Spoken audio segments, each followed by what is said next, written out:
Next మనం చూడబోతున్నది ధర్మస్థలం గురించి. దారుణ స్థలం. తెలంగాణ ఆంధ్రప్రదేశ్తో పాటు దేశవ్యాప్తంగా సంచలనం సృష్టించిన ధర్మశాలలో అనుమానాస్పద మరణాలపై ఇంకా మిస్టరీ కంటిన్యూ అవుతూనే ఉంది. ఈ కేసుకు సంబంధించిన దర్యాప్తులో కీలక ముందడుగు పడింది.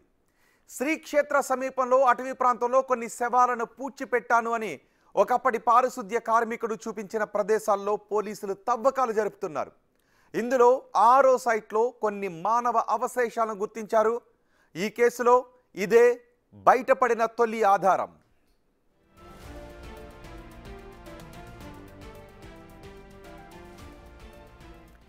పారిశుద్ధ్య కార్మికుడి ఫిర్యాదు మేరకు అనుమానాస్పద మరణాలపై కర్ణాటక ప్రభుత్వం సిట్ ఏర్పాటు చేసింది.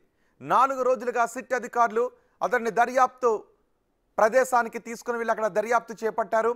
నేత్రావతి నది స్నాన ఘట్టానికి అవతలి వైపు ఉన్న ప్రాంతం నుంచి పరిశోధన మొదలుపెట్టారు.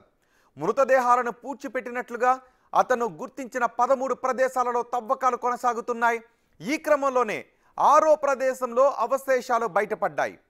వాటిని ఫోరెన్సిక్ బృందం సేకరించి ల్యాబ్కు పంపించింది. ల్యాబ్లో పరీక్షించిన తర్వాతే మరిన్ని వివరాలు తెలుస్తాయని సిట్ అధికారులు చెబుతున్నారు.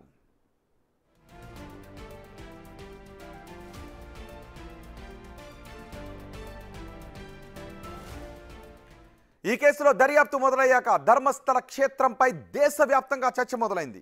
గత 20 ఏళ్లలో అనేక మంది మహిళలను పూడ్చిపెట్టానని, అందులో అనేక మంది మహిళలు, యువతులు, చిన్నారులు, పురుషులు కూడా ఉన్నారు అని అక్కడ పనిచేస్తున్న ఓ పారిశుద్ధ్య కార్మికుడు పోలీసులకు ఫిర్యాదు చేశాడు. అంతేకాదు వారంతా అనుమానాస్పద రీతిలో లైంగిక దాడులకు గురై చనిపోయి ఉంటారని చెప్పడంతో అంతా ఉలిక్కిపడేలా చేసింది. దీనికి సంబంధించి కోర్టు ముందు స్టేట్మెంట్ కూడా ఇచ్చాడు. గతంలో పాతిపెట్టిన అస్థిపంజర అవశేషాలతో పాటు సంబంధించిన కొన్ని ఫోటోలను కూడా సమర్పించాడు. దీనిపై స్పందించిన ప్రభుత్వం సిట్ ఏర్పాటు చేసింది. మృతదేహాలను ఖననం చేయమని చెప్పింది ఎవరు, ఎవరి సాయంతో వాటిని తీసుకువెళ్లేవారు, ఇలాంటి అంశాలపై సిట్ దర్యాప్తు కొనసాగుతోంది.